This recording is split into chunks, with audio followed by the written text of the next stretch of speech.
se a história que você carrega for exatamente a força que o mundo precisa ouvir.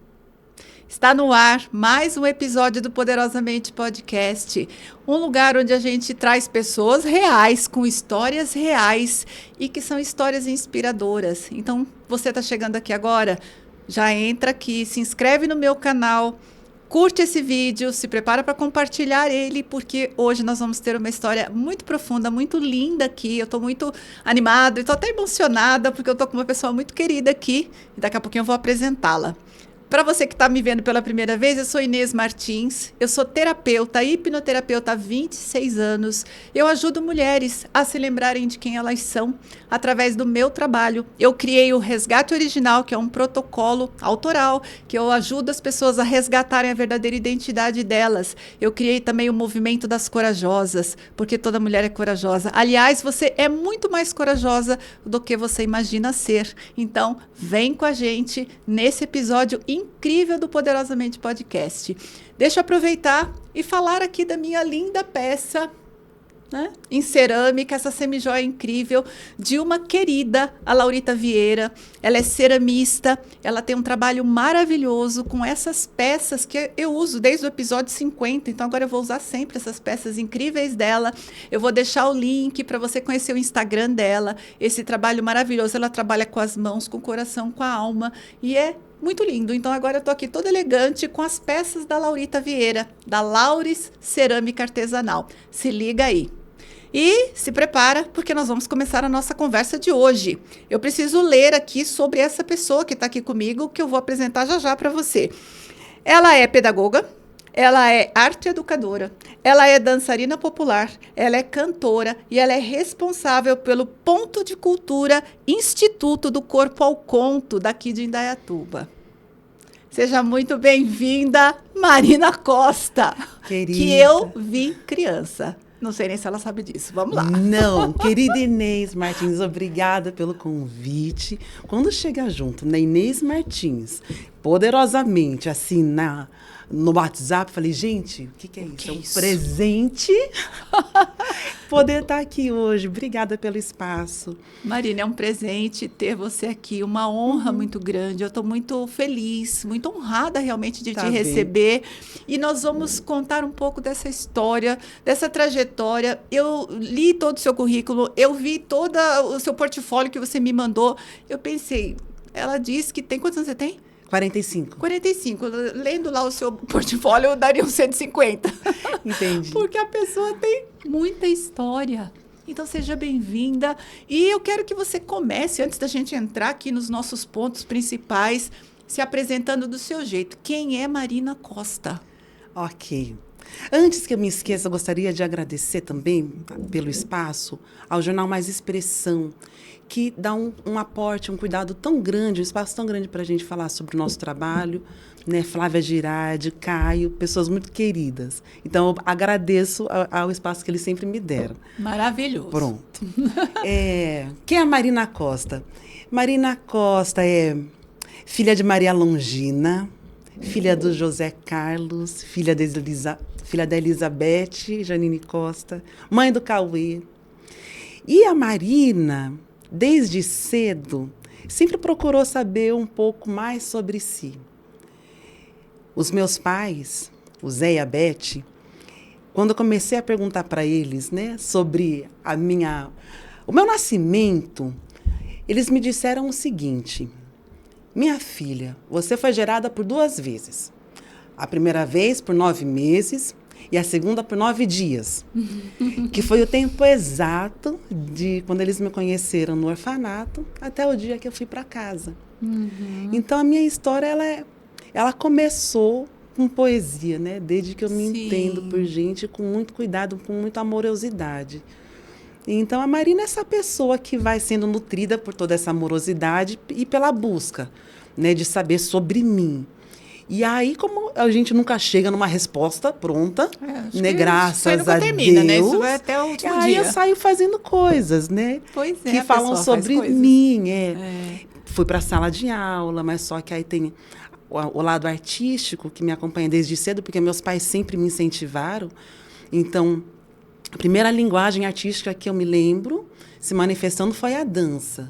Assim que a gente veio de São Paulo para Indaiatuba, o coreto ali da Praça Prudente foi palco. Né? Então, tem uma foto de eu com 3 aninhos dançando naquele lá. primeiro palco.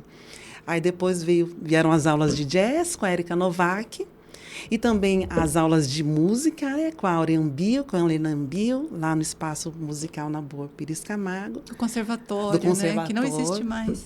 Ali onde era, né? Isso, Mudou. Eu acho que tá ali. Acho que ainda existe na... Era na 15, né? Ah, então era na 15, isso aí, ó. Isso, não lembrava. Diretamente do túnel do tempo, minha gente. Já me entreguei aqui. Essa é um pouquinho da Marina. E esse início de vida, de existência, que vai nutrindo, né, os meus fazeres ao longo desses anos todos. Eu comecei dizendo que eu conheci você criança, né? Isso, fiquei curiosa. Pois é, porque eu conheci os seus pais, né? Tá. Assim, a Beth, Janine, quando ela ainda trabalhava no antigo Banespa. Sim, sim. Antes do Banespa ser comprado pelo Santander. Isso é coisa muito antiga, mulher. Sim. A gente estava falando de 83, 84, né? Exatamente. E depois o seu pai também, professor de yoga. Sim. Então eu conheço, uma honra, né? Que legal. Olha só, e agora tá aí essa... Sim. Mulherona aí, com todo esse histórico. Bom, você se apresenta como pedagoga, arte educadora, dançarina, cantora, mulher preta, iniciada nas religiões de matriz africana, filha, mãe. São muitas camadas, né, Marina? Sim. Tem muita coisa aí. Qual dessas coisas chegou primeiro? Você já falou um pouquinho da dança. Como é que essas camadas foram se sobrepondo? Eu não sei se eu sei responder a sua pergunta, Inês. A sua pergunta exige muito da gente, aprofunda. E hoje eu acho que a que toma a frente é a arte educadora. Arte educadora. Arte educadora, porque eu não consigo pensar nos meus fazeres artísticos, né, sem trazer a comunidade, sem trazer o comunitarismo. Quando eu vou pensar num repertório para um show, por exemplo, eu procuro pensar na narrativa e qual história que essas músicas juntas vão contar. Quando eu penso num projeto de contação de histórias, eu penso sobre qual universo, quais pessoas eu vou representar, né? E como eu compartilho esse conhecimento. Né? Então, a arte educadora, ou a professora, a educadora, né? É a que sai em primeiro lugar. Eu falei de tudo isso porque assim, a gente acabou conversando lá no nosso preparo para essa entrevista, né? E assim, tem pessoas que não cabem no título, né? Você é tudo isso, essas camadas sobrepostas, né? Que no final das contas se misturam, te representam. Sim. Né? Te entregam para o mundo. Exato. Toda vez que eu tenho que pensar no release ou numa mini biografia, eu sofro um pouco. Porque eu preciso colocar palavras. Sim. Né? Porque me identifiquem, que comuniquem um pouco sobre o que eu faço e quem eu sou. Mas para mim é um pouco difícil, é desafiador. A única formação, né, assim, com diploma que eu tenho é a pedagogia. Né? Fui para a universidade, fiz Unicamp, meus pais sempre empenhados para me dar uma educação bacana, consegui acessar a Unicamp. Mas depois disso, a arte que eu levo para a sala de aula foi a arte que eu fui juntando, né, do lado de fora da universidade. Eu não consegui ainda voltar para a academia para fazer um mestrado. Eu desejo fazer isso. Eu gosto da vida acadêmica, né, da pesquisa. Mas está acontecendo tanta coisa aqui na comunidade, né? Então tem um trabalho com o jongo, tem um trabalho com os batuques, tem um trabalho com a religião, e tudo isso nutre a Marina sala de aula e nutre a Marina que escreve projetos e que é responsável pelo ponto de cultura. É maravilhosa. Meu Deus do céu. Obrigada. Muita maravilha. Dá trabalho, só, como diz minha terapeuta. Assuma que você é maravilhosa e assuma que dá trabalho ser maravilhosa. Exatamente. Ser maravilhosa não é fácil, não, minha gente. Não é fácil. E a gente obrigada. segue, né? Maravilhando. Marina, você começou contando sobre a questão dos seus pais, né, adotivos. Sim. Terem dito para você, talvez a Beth tenha dito isso, que você foi gerada 2 vezes, 9 meses, depois 9 dias. Como você sente que isso moldou você? Como que essa entrega dos seus pais para você te moldou? Olha, essa fala dos meus pais me trouxeram um chão seguro para pisar. Um lugar que eu sei que eu posso ir e ser eu mesma, que eu estou acolhida, estou protegida e nem dá vontade de sair de lá. Né? É esse lugar do afeto que vem do Zé e da Beth. E, ao mesmo tempo, já entrega muita amorosidade e, ao mesmo tempo, muita poesia.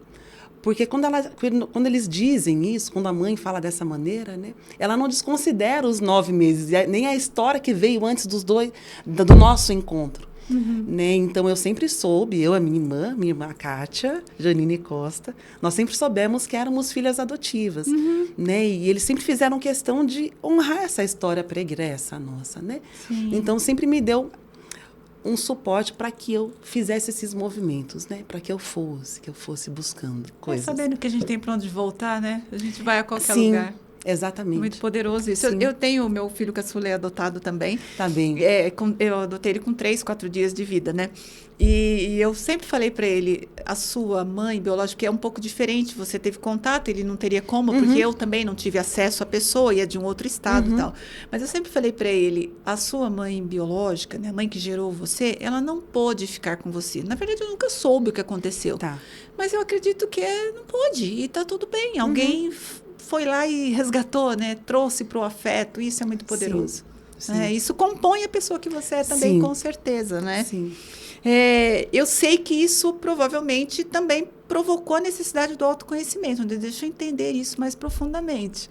Sim. Você acha que isso desencadeou a busca pelo autoconhecimento? Bom, meus pais são professores de yoga. Por muito tempo eles tiveram espaço Shantala. Sim, a coisa mais linda. Então, sempre trouxeram a questão aula lá. Do autoconhecimento através da filosofia yogi. Bom, mas esse processo da adoção, né, do abandono, deixa marcas, né, na gente. Então, e eles também sempre consideraram isso. E eu também sempre tive isso com muita clareza. Bom, teve um ano, eu queria falar, eu vou falando. Aí você vai direcionando. Marina, vai falando. O microfone é seu. Hoje, eu entendo, como contadora de histórias, como arte educadora, como essa pessoa que é iniciada, né, na tecnologia do saber africano, ancestral, eu entendo o poder que a palavra tem. As palavras são um universo. E como elas conduzem, elas criam realidades, e como dizem sobre a gente. Pois bem, veja, é mais fácil eu contar o episódio do que tentar explicá-lo. Em 2011, eu já estava contando histórias e, por algum motivo, me pegou a história do Chico Rei. Chico Rei, ele teria sido rei no Congo e trazido na condição de escravo para o Brasil. E ele foi levado para Ouro Preto. Ficou ali naquela região de Mariana, Ouro Preto. Ali se deu a história de Chico Rei. E em Ouro Preto tem a mina da Encardideira, a mina do Chico Rei. Hoje ela está lá. Chico Rei era devoto de Santa Ifigênia. E junto com a comunidade dos homens pretos que eles construíram, teria nascido a Congada. Nasceu a Congada, né? Os congadeiros de Minas Gerais, os tambores das Minas Gerais, tem essa história como origem. Ok. E essa história me pegou em 2011, eu fiquei o ano inteiro contando essa história.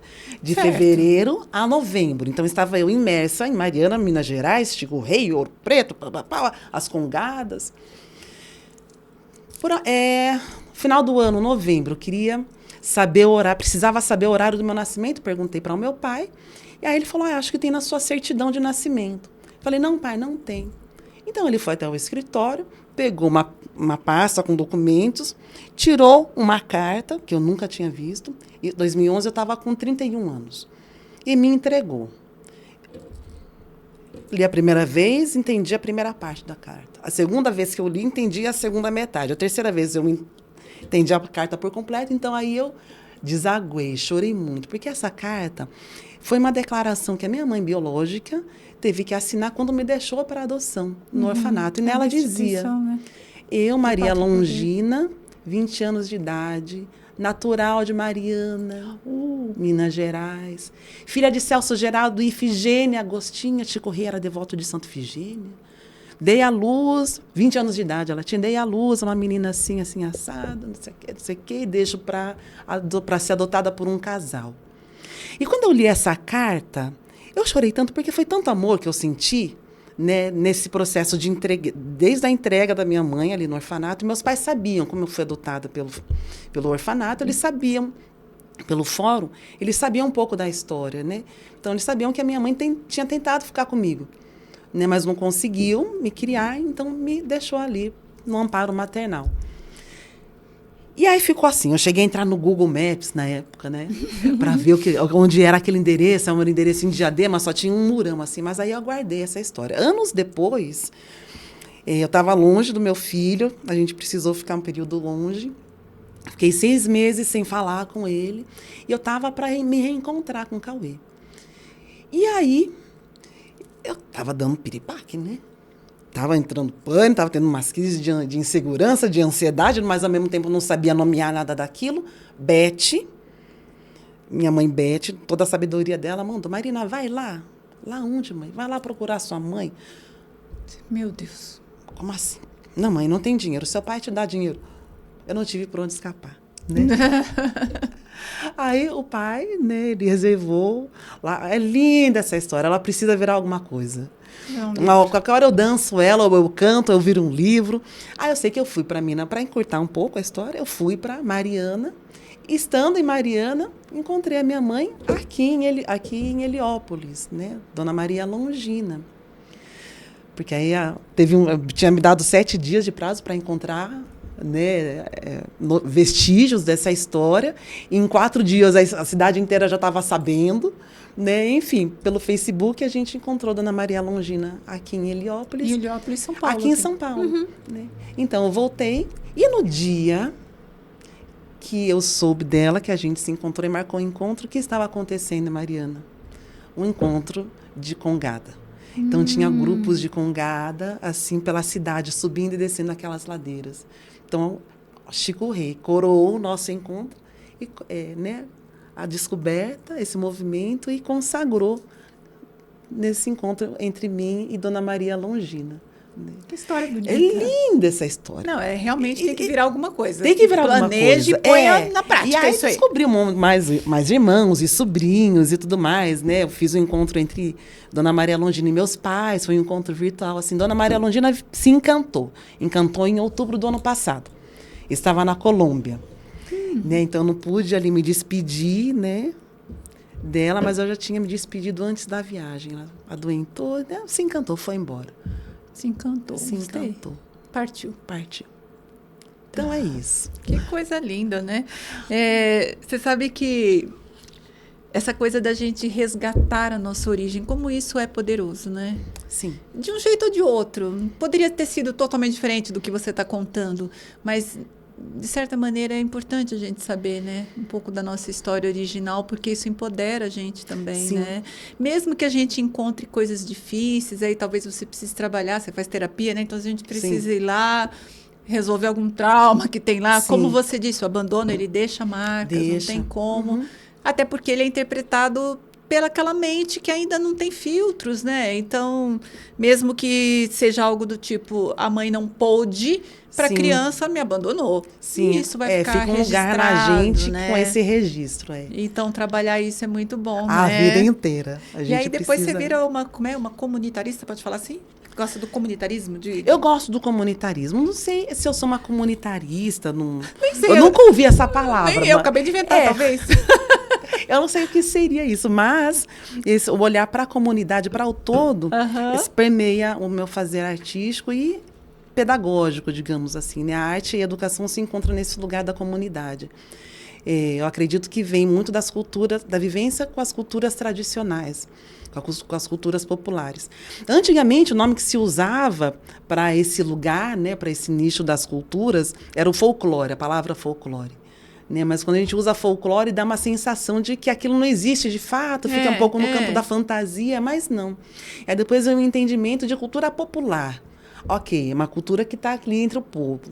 Popular e tradicional, porque ela permeia, vai de geração para geração e fala sobre aquela comunidade, né? Então, fala sobre aquelas pessoas. Então, transitar nesses lugares de cultura popular e tradicional foi que fortaleceu esse senso do comunitarismo. É algo que meus pais já trouxeram para mim, mas a vivência... Então, eu estou falando do quê? Desde a capoeira, que foi a primeira prática assim, conjunta, né, nesse lugar, nesse território das tradições, Aí depois veio o jongo. O jongo é uma forma de expressão também afro-sudestina. Então, é recorrente no Rio, em São Paulo, Espírito Santo e Minas Gerais. Então, nós temos um trabalho em Indaiatuba, com um grupo de jongo Filhos da Semente. A nossa mestra se chama Josiara Souza e que traz essa tradição de Barra do Piraí. Ah, meu pai é de Barra do Piraí. Ah, você está brincando? Opa, mais coincidências por mais aqui. Coincidências. A minha família é toda de Barra do Piraí. Poxa, que bacana. Então, e Jô vivia aqui em Indaiatuba já, acho que há 17 anos, quando a gente se encontrou. Né? Então, tudo acontece no tempo que o tempo deu, né? Assim. E aí a gente começou esse trabalho, porque o pai dela havia falecido naquele ano, e ela sentiu a necessidade de dar continuidade ao legado. Ao lado do jongo, tem o batuque de umbigada, que é recorrente aqui em Piracicaba, nesse oeste paulista, né? Então, a gente tem Piracicaba, Tietê, Rio Claro, Capivari, né? São os nossos batuques. E agora o samba de bumbo. É muita coisa. Então, e mais a questão religiosa, né? Dos terreiros. Sou iniciada no candomblé há 14 anos. Há 14 anos? Não, há 12 anos. Né? Então, o viver a comunidade, viver o coletivo, faz parte da minha vida já há bastante tempo. E não tem como, por exemplo, não levar tudo isso para dentro da sala. Sim, no momento, a sala de aula. Quando eu entrei na sala de aula, isso foi 2008. Eu, conversando com uma amiga, gente, agora que eu faço com esse monte de criança aqui na minha frente, meu Deus do céu, tem que fazer sentido para eles? E aí, conversando com uma amiga, Simone Teller, uma grande amiga psicanalista, linda, querida, a gente percebeu que eu precisava levar o meu quintal, o quintal da minha infância. Então, a sala de aula me fez olhar para a minha infância e encontrar as histórias, as brincadeiras, as danças, né? E trazer para o momento atual. Então, a sala me fez fazer esse movimento de buscar. Lá na infância, estando na infância, eu já encontrei isso mesmo, olha que importante. Um disco que meus pais me deram quando eu tinha 3 anos, Brincadeiras, Histórias e Canções de Ninar. E esse disco traz brincadeiras folclóricas, né? Brincadeiras tradicionais da Bahia, contação de história. Aí eu fui procurar pelo Antônio Nóbrega, porque era ele quem cantava. O Antônio Nóbrega é um multiartista, né? Ele é natural de Recife. Procurando pelo Nóbrega, encontrei Teatro Brincante, em São Paulo.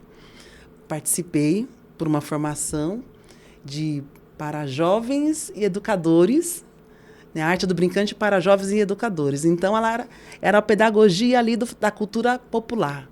E aí, isso me faz criar o projeto Cirandar, Oficina Cirandar, no ano de 2009. E a ideia foi tão boa que a Secretaria de Educação implantou em várias escolas e ele existe até hoje. Olha só.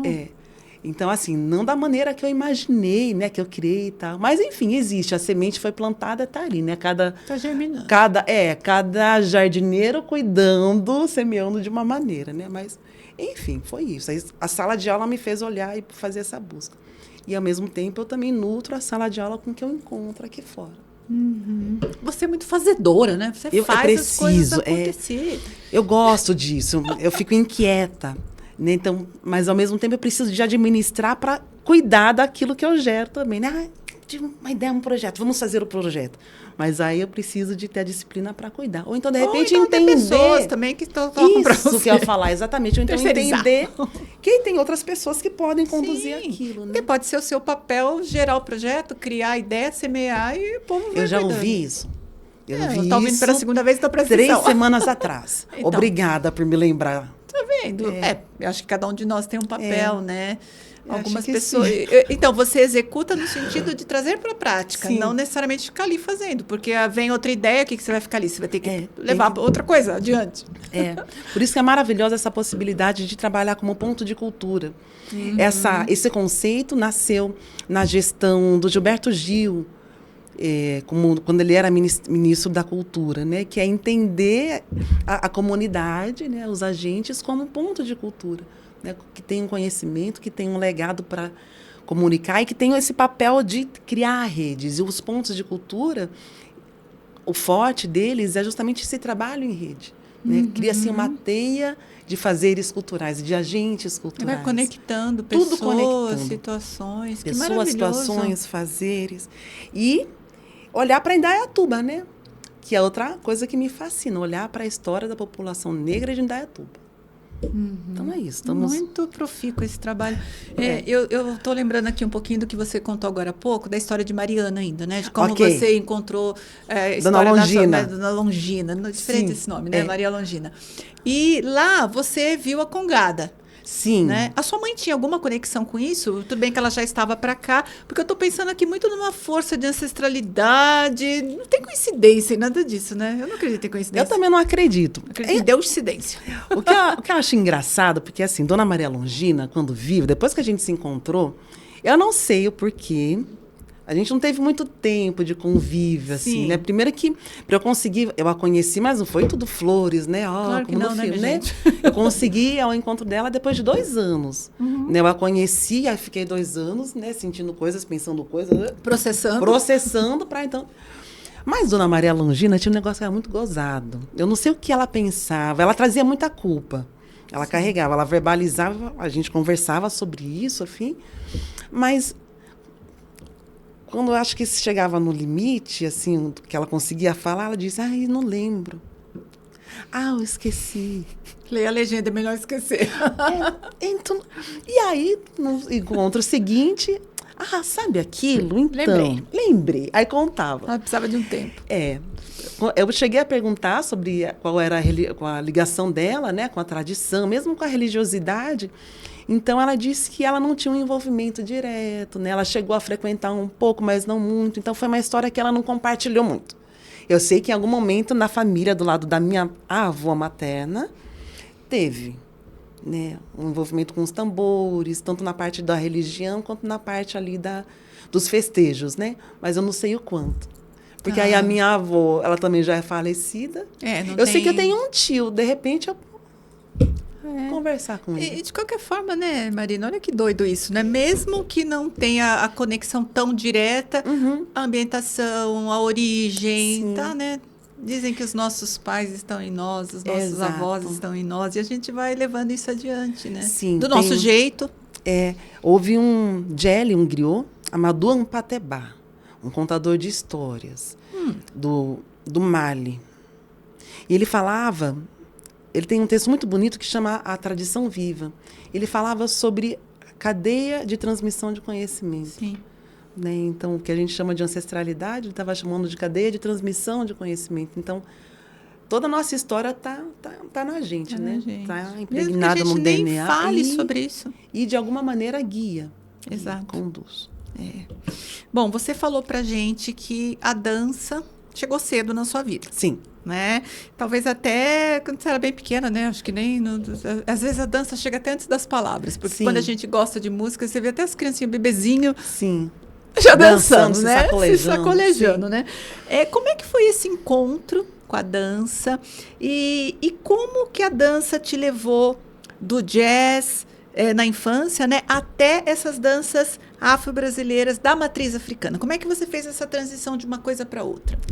Deixa eu pensar. Nunca pensei sobre isso. Minha primeira aula de balé... sofrendo. Eu tô adorando isso, gente. Mas eu vou pedir um divã depois. Eu quero ser sua paciente. Bora. Pra dar conta de tudo isso que eu tô lembrando, pensando aqui. Vamos lá. Primeira aula de dança foi na Célia Balé. Mas eu me lembro, Célia Balé. Lembrar de muita coisa que também, então, viu? onde é a Fruit, né? Era naquele pedacinho ali. E aí eu lembro que eu morri de vergonha, não consegui ficar na sala de aula, eu fiquei sentada do lado de fora, no corredor, fazendo, né? Pé de pato, pé de cisne, eu lembro disso. Eu não me lembro o nome da professora. Anos depois, meus pais me matriculam no Galpão 1 com a Érica Novak. Érica Novak. Né? Então, eles eram muito fãs de Érica. A Érica dançava já pela cidade. E eu lembro de eu entrando lá. Eu acho que o ano era 88. Dancei de engraxate, primeira coreografia do Galpão. Você estava com quantos anos, então? De 7 para 8 anos. Tá, essa época que eu te conheço, porque eu mudei para cá nessa época. Então. Eu já estava no Galpão. E aí... meu corpo sempre foi um corpo grande, né? Sempre fui maior do que as meninas da minha idade, mas ao mesmo tempo muito leve, né? Muito expressivo, muito flexível. Quem foi? Eu abro espacata até hoje, né? Então tem um baita de um alongamento, né? E quem cuidou desse primeiro cuidado daquele corpo que dançava foi a Érica Novak, né? E eu fiquei com a Érica por 10 anos, dos 8 aos 18 anos. Nossa! Né? Nesse meio do caminho, eu conheci a capoeira. Quando o Cauê nasceu, eu engravidei, eu era adolescente, né? Estava com 17 e Cauê nasceu com 18 anos. Eu tinha 18 anos. E aí, gente, o que está acontecendo agora? Peraí, não, agora precisa virar gente grande. Ser mãe, deixa eu ser adulta. Mãe, tem que trabalhar, não posso mais dançar. Não... Eu precisava também, né? Esse tema, quando ela me perguntou, esse era um tema que eu não queria falar. Que eu não estava segunda, e eu estou falando sobre ela. Ela faz isso com a gente. Tá super natural e nem tá doendo. Nem tá doendo. Tá vendo? Eu extraio as coisas das pessoas assim, ó, desse jeito. E, enfim, não, gente, mas agora eu preciso virar uma mulher, né? E aí eu entendia que eu não podia mais dançar. Né? Então, eu parei de tomar aula no galpão. Mas toda vez que eu ia, via uma apresentação, o olho marejava. Tava no sangue, não tinha jeito. Mas aí foi quando eu fui para a universidade. Assim, nesses 10 anos, né, a Érica sempre trouxe muitos profissionais para... Ela sempre deu muito repertório para a gente. Então, contemporâneo, né, vários tipos de dança, mas tinha a dança street dance. Street dance. Né, o street, aquela batida, sempre me pegou, né? Então, sabia que o saculejo... Teve um ano que foi um estouro na cidade, quando ela coreografou o afro. Só se falava do afro, né? Uau, que lugar gostoso, que roupa boa de vestir essa. Peraí, deixa eu tirar essa minha calça, essa sapatilha. E aí, ok, né? Então, lá com meus 19, 20 anos, eu já entendia que eu também cheguei a fazer algumas aulas, assim, pontuais, mas só que acho que não era mais aquilo, né, que eu queria dançar. Eu entrei para a faculdade e conheci o jongo, da comunidade de Campinas. E aí eu fiquei muito feliz dançando aquilo. Fiquei com aquela dança, com aquele movimento. Quando eu fui para São Paulo, fazer a formação no Teatro Brincante, foi que eu conheci aí as danças dos orixás. Simbologia dos orixás, né? Ou dança afro. Quando a gente fala dança afro-brasileira, a gente fala de um leque assim com uma imensidão de linguagens, né? Mas tinha essa simbologia dos orixás, que são as danças que os orixás fazem, né, nas cerimônias. Então, a gente pega aquela simbologia, pega aqueles movimentos, pega o arquétipo daquela dança. Então, vou dançar para Ogum. Ogum é o quê? É o primeiro, né? É o segundo, vai. Ogum é o segundo e ele é o guerreiro, né? Tem as espadas e tem o escudo. Então, ele sai para guerrear. E ele volta para casa. Vou falar de Oxóssi? Tá. Então, é o caçador, de uma flecha só, porque ele sabe qual a hora de atirar. E traz para casa, ele é próspero. Então, ao longo do dia, né, para sair da cama, às vezes eu preciso da coragem de Ogum, né, para eu conseguir ir para o trabalho, ou estar aqui, né, trazer coisas. Eu vou na energia do Oxóssi, enfim, a gente pega a parte arquetípica da dança e traz para a vida. Virou uma filosofia, né, traz para a sala de aula. E aí eu fui por esse caminho das danças de matriz africana. Né? E então tem a simbologia dos orixás, mas tem o jongo, que o jongo, como a capoeira, reúne a dança, a música, o canto, o batuque de umbigada. Então, e as nossas danças as nossas manifestações de matriz africana são todas assim. Né? Então, a capoeira, você não vai lá só para cantar, né? Você não vai lá só para dançar, só para bater palma, você faz tudo isso junto. Então, é múltiplo, né? É múltiplo. É múltiplo. Então, isso se manifesta. Né? Acho que por isso que essa necessidade de fazer um negócio de dança, um negócio da história, um negócio do canto, né? Então, e isso é uma forma de conhecer a própria história, né? Sim. Não só a história da Marina. História de um povo, né? Como a história da Marina se conecta com a história da Dona Zefina, que é uma senhorinha lá de 93, da Vila Havaí, com a história da Dona Sônia, com a história de todas... Que é a história de um povo, né? Um povo. Maravilhoso isso. Eu gosto muito disso. Tá gostando desse episódio? Aproveita, compartilha, se inscreve aqui no canal. Olha que coisa linda que a gente está falando aqui, coisas profundas, diferentes, né? Coisas que nem sempre a gente está falando aí no dia a dia. Olha que bacana, sim, Marina. Isso já ajuda a gente a, no mínimo, a expandir a mente, ver, sim, de uma outra forma, né? Sim, que legal. Obrigada por poder falar sobre essas coisas. Você tá em casa, vai falando aí. Tá bom. Se achar que não é para falar... Tá bom, eu vou tentar não falar sobre o que eu acho que não deve falar, porque às vezes faz sentido falar, né? Faz sentido, então tá tudo bem, né? Tá tudo certo. Tá bom. Bom, você disse o que... Vamos entender isso. 2 universos conflitantes. A sala de aula e o fazer cultural. E você transformou isso numa coisa só. Conta pra gente como é que foi isso. Como é que foi esse processo? Conto. Porque a impressão que eu tinha é que a sala de aula me impedia de fazer alguns movimentos, né? De fazer uma viagem, de fazer a dança, ou de pesquisar a dança, de contar a história, de fazer a arte. Né? Então, separavam muito, né, o universo da sala de aula e a arte. Mas aí, quando eu percebi que um nutria o outro, né, Você juntou tudo. aí ficou mais fácil. Aí fez sentido, aí o coração serenou. Né? As crianças me nutrem, estar com elas me faz muito bem. Né? Eu preciso do fazer com a criançada. E eu levo os tambores, levo os tambores para a sala de aula. E a partir ali do toque dos tambores, a gente vai construindo conhecimento, né? Então, tocar o tambor também é matemática, né? A coordenação ajuda, né? No entendimento, na própria percepção. Gente, que legal. É Você dá aula muito para que bacana. idade? Fundamental 1. São crianças de 6 a 10 anos, né? E é isso. E aí, quando eu fui percebendo que dava para unir, né? Aí meu coração serenou um pouco. Mas hoje, né, o universo, o que eu faço fora da sala de aula tem me requisitado mais. Então, Sim, é que você tem muitos projetos. eu tô com muita vontade de fazer mais disso, sabe? Oh, meu Deus do céu. Mas, de repente é o seu chamado, né? De repente seja. Vamos ver. Ô, Marina, me fala Sim. uma coisa. As famílias na escola onde você atua, que você leva... Esse é diferente. É diferente. Uhum. Tem uma boa recepção? Ou as pessoas são meio refratárias? Ou rola preconceito? Como que é? Fiquei curiosa. Rola não estava aqui no roteiro, isso aqui. Rola preconceito, sim. As famílias ficam inicialmente muito refratárias. Para eu chegar até o tambor... Primeiro, eu trabalho em escolas de período integral. Todas as escolas que eu trabalhei foram de período integral e eu sempre dei aula nas oficinas, né, no contraturno. Então, estando no contraturno, eu tenho a possibilidade de pensar ali a ementa do meu projeto, da minha oficina. Uhum. Então, por isso que eu consigo também levar tudo isso que é diferente para dentro da sala. Para eu chegar até o tambor, eu sei que o tambor, muitas famílias ficam, né, não gostam da presença, se incomodam com a presença do tambor. Né? Mas até eu chegar ao tambor, eu comecei, acho que leva uns 2 meses, porque aí a gente vai falar sobre a história de vida de cada criança. Aí a gente fala das histórias da família, a gente vai falar da história da comunidade. Aí eu vou englobando de maneira que a criança perceba que ela é um agente histórico. Né? E que a história do amiguinho é tão importante quanto a história dela. Né? E que em alguns lugares o tambor é referência. Por exemplo, né, eu falo da comunidade do Jongo. Né? Aí eu trago o tambor. Então, a relação com o tambor é outra. Tá. Porque vai a entrando criança de uma maneira suave, compreendida. Isso.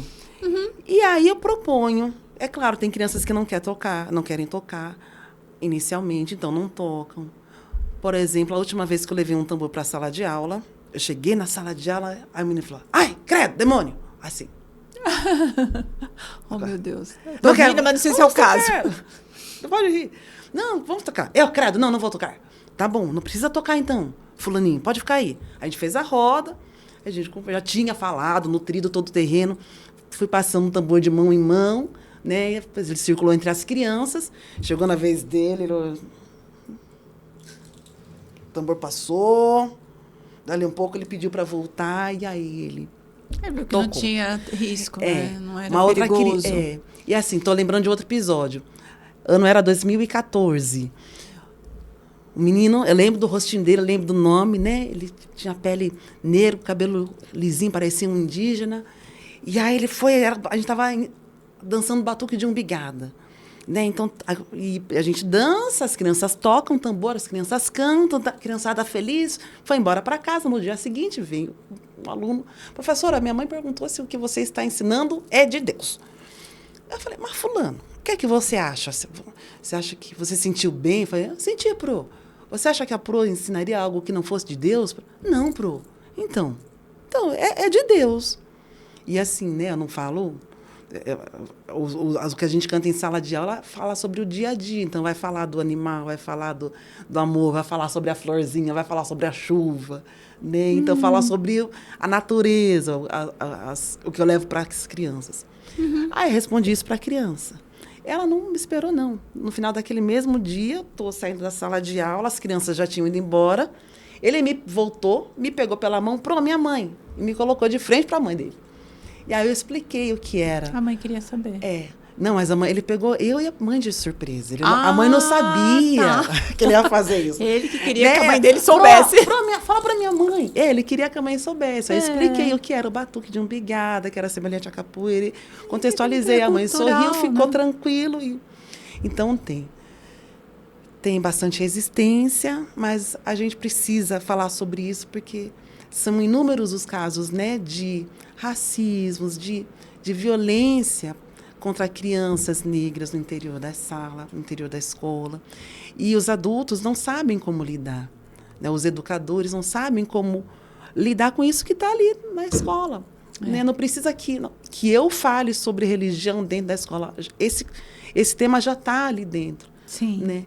Por exemplo, eu estava dando uma aula de reforço para uma menina, ela era venezuelana, 7 anos. Ela estava se alfabetizando em português. Apareceu uma figurinha, era para dizer quantas sílabas tinha na palavra. Era o desenho de um menino, ele tinha um cabelinho compridinho. Eu falei, fulaninha, e essa palavra? Que palavra é essa? Que desenho é esse? Ela, Jesus. Isso, Jesus. Não, Jesus. 2 sílabas.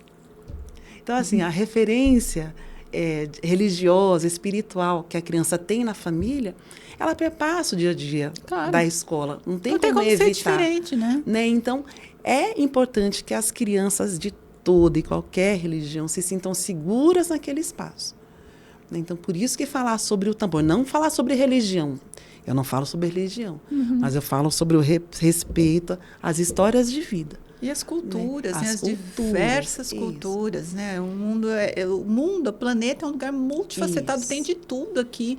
Então, esse sectarismo, o que eu faço está certo, o que o outro faz está errado, isso é tão inconveniente, né? E gera tanta falta de paz nas pessoas, né? Sim, muitos conflitos, muita violência, muita agressão. Exato. Porque se a criança sai da escola triste, chorando, imagina o pai recebendo essa criança em casa. Ainda mais as nossas crianças que ficam 9 horas dentro da escola, porque esse período integral, a criança tem que sair sorrindo, tem que sair se sentindo segura. E a criança pequena, principalmente, antes dela ter contato com essas coisas que separam, elas são livres, né? Criança pequena adora instrumento de uma forma geral, assim, né? Se eles veem um negócio, eles querem bater, eles querem fuçar, acham que aquilo é legal. De repente, se isso fica com uma contaminação negativa, a criança pode até ter medo, mas não vem dela, muitas vezes vem do ambiente, né? Então, é um trabalho realmente que tem que ser feito. E enquanto você falava, eu fiquei pensando uma coisa, né? Eu encontro muito no consultório mulheres, assim, com múltiplos dons. Você é uma pessoa com múltiplos dons, estou vendo aí, muitos dons, né? Eu me considero também uma pessoa de múltiplos dons. Mas elas não se dão permissão, muitas vezes, para viver tudo junto e misturado. É como se elas não se dessem o espaço para viver dessa forma. E eu falo que isso tem muito a ver com as histórias de vida também, né? Se você for olhar a sua história de vida, houve muito espaço, seja isso, faça isso, vai ali, aprenda aquilo. E quando a gente não tem essa permissão lá atrás, muitas vezes a gente chega na vida adulta sem dar essa permissão para a gente, né? Então, o trabalho é muito isso, resgatar a sua origem. Você pode tudo isso e muito mais, né? Nós podemos muito mais, né?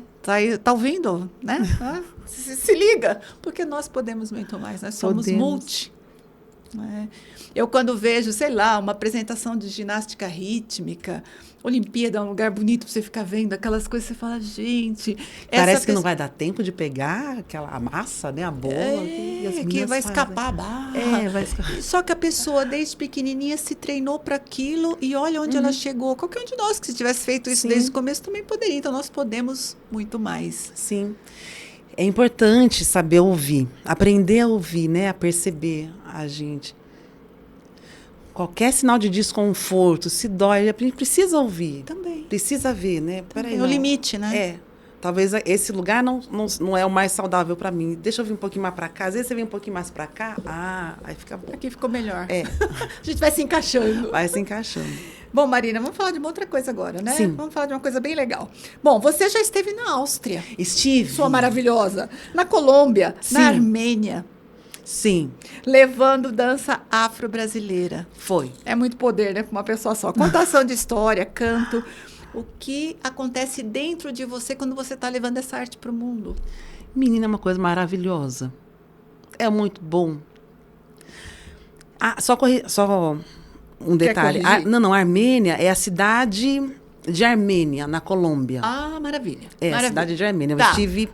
Ano passado, foi a primeira vez que eu saí do Brasil, né? Eu fui para a Áustria, no Festival de Cultura Brasileira, chamado Brasil Meets Gemünd, e, na sequência, fui para a Colômbia. E lá na Colômbia, nessa cidade chamada Armênia. É, a gente circulou... Uma pequena confusão aqui, minha gente. Isso. Não, porque dá pra entender, né? Sim. Então, o que eu senti foi muito bom, essa sensação de expansão, né? Nunca saí do país, mas aí, entrando aqui, mas será que eu posso? Mas será que... A questão da permissão, né? Exato. Será Mas quem que vai me deixar sair? Aí a Kátina, a minha amiga, a produtora, né? Também sempre me incentivando a fazer alguns movimentos que antes eu, né, ficava insegura. A gente conversando. Não, mas eu acho que dá, ó. E dava. E dava, fomos, e foi. né? Mas o que eu percebi nos dois lugares é que esse ir só foi possível porque eu tenho a raiz muito bem fincada aqui, plantada. Né? Então, consigo ir e voltar com profundidade, com interesse. E quando eu cheguei na Áustria, eu fiquei um pouco insegura, né? Mas espera aí, mas dançar afro aqui, mas o meu corpo que é assim aqui, mas meu Deus, mas fulano, não sei. Quando eu comecei a dançar, aí é a Marina inteira. Né? Quando a Marina está no palco, a Marina medita, está inteira. E a minha arte comunicou. Né? E no dia seguinte, que eu dei um workshop de dança afro-brasileira, as mulheres que estavam ali, elas quiseram dançar o arquétipo de Oxum. Né? Que esse arquétipo de Oxum fala sobre fertilidade, fala sobre o feminino, né? Fala sobre o rio. E essa cidade de Gemünd é cortada por um grande rio, o Liese, né? Então, as histórias se comunicam, né? A gente é igual nas histórias. Uhum. Então, elas quiseram dançar para Oxum. E aí, a coreografia que foi montada em aula, elas quiseram apresentar à noite, no festival. Que lindo! Então, isso foi encantador. Imagino. Foi encantador. E, ao mesmo tempo, outra experiência muito profunda foi no fechamento do festival, porque houve um ato em homenagem a Eva. Eva foi a última mulher morta pela Inquisição em Áustria, né? E foi ali na cidade de Gemünd que ela foi condenada, né? Então teve um ato, teve uma caminhada, né? Então nessa caminhada, no trajeto, foi contada a história dela. E no final, foi no pátio não onde teve a execução, mas onde ela ficou presa, onde tinham, né, os julgamentos. Então, ali, no jardim, eu contei uma história, em homenagem a Eva. E foi muito emocionante. Contei uma história, trazendo o arquétipo de Yansan, que fala sobre o poder feminino, né? Poderosamente, o poder, aquela porção nossa que a gente não pode abrir mão. Uhum. Né? Então, traz a nossa força motriz, né? Uhum. Que foi essa força que fez com que Eva fosse condenada e tantas outras mulheres, né? E hoje que também, né, a gente é condenado muitas vezes por não abrir mão de certas coisas, né?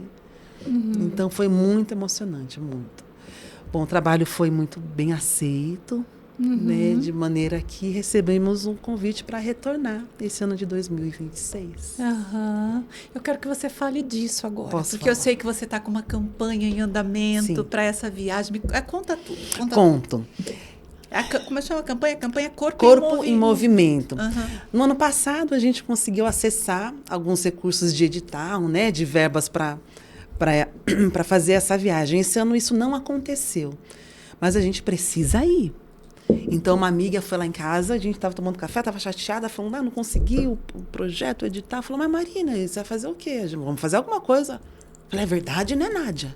Então, você viu, nossa, agora eu estou me dando conta como as mulheres são importantes na minha vida. Na vida de todo mundo. Obrigada, Inês Martins. Vamos lá. Estava a Nádia em casa, mas vamos fazer alguma coisa, Marina. É verdade, Nádia, vamos fazer. Então, nasceu a campanha Corpo em Movimento.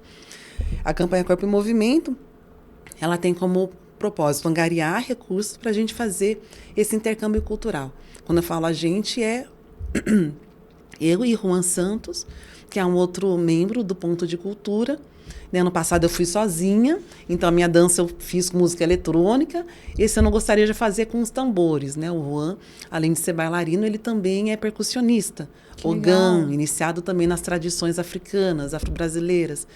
Então, eu queria ampliar a experiência das pessoas que lá estão. Que né? legal. Então, além da dança, levar a sonoridade dos tambores brasileiros. Que legal. Né? Então, e essa campanha ela tem algumas frentes. Então, tem uma pessoa captando, né, fazendo uma interface com as empresas, a fim de captar recursos. A gente ainda não conseguiu concretizar nenhum apoio, mas estamos aí buscando. Então, você que possui uma empresa, né, que se sente tocado por esse assunto, por esse tema, e gostaria de contribuir, só entrar em contato conosco. Chegou a hora. É um trabalho muito bonito e muito importante, e a gente oferece algumas possibilidades, né? Então, a gente não está simplesmente pedindo um apoio. Então, se a empresa se interessar, pode receber uma vivência para integração de equipe. A gente oferece também vivências de dança, contação de histórias para os filhos dos colaboradores. Sim. E até a possibilidade do show Brasilidades. Foi o show com o qual a gente circulou aqui em Colômbia. Né, que foi uma experiência riquíssima também. Eu quero voltar para falar sobre Colômbia. Eu não sei como a gente está de tempo. Sim, eu amei esse podcast, gente. É maravilhoso. Quando Inês convidar você para vir aqui, venha, porque é muito gostoso. Mas voltando, as empresas podem contribuir dessa maneira, com aporte direto na campanha, e a gente fazendo essa contrapartida. Uma contrapartida. Tem a possibilidade também de um aporte direto através de um Pix, na conta de pessoa jurídica, né? Do ponto de cultura. Nós ainda não somos uma associação né, instituída, mas somos um coletivo cultural. Então, a gente tem um CNPJ, que é vinculado com a minha MEI, né, mas é onde a gente está fazendo o aporte desses valores. Eu vou falar o número do CNPJ, porque eu sei que a pessoa que estiver assistindo esse vídeo, ela pode pausar e me ouvir. Sim. E, de repente, meu editor me ajuda aqui e deixa na tela depois para a pessoa também que estiver assistindo. Ela pode contribuir. Então, é um CNPJ, o número é 24 693 441 /1000, ao contrário, né, que é o 001 84. A gente deixa na descrição do vídeo também, que é uma maneira das pessoas fazerem um Pix, qualquer valor, ajudando, colaborando. Né? E compartilhando com a própria rede, né? Às vezes a pessoa não tem condições de contribuir, mas conhece alguém pode, exatamente. Né? Então, aí a gente, dentro dessa campanha, nós estamos fazendo várias ativações. A primeira ativação foi no dia 6/6, foi uma tarde cultural na CONI, na sede da Comunidade Negra de Indaiatuba, onde a gente convidou vários fazedores de cultura, né, vários grupos de cultura popular da cidade. A gente fez uma grande tarde cultural, foi lindo. Né? As fotos estão lá no Linktree do perfil do Ponto de Cultura, você pode acessar. Né? As próximas ações. Esta aqui é uma ação, esse podcast amém, vai dar uma certo. Ação, né, de compartilhar, de publicizar a campanha. Domingo estaremos na FENUI, também através da Comunidade Negra de Indaiatuba. A gente vai apresentar um trecho, né, um pedacinho do que é essa multiplicidade de linguagens que a gente faz, né? Que legal. Então, vem o grupo Vozes de Queto, de Salto, que somos parceiros. Eu e o Juan estaremos juntos. Né? Legal.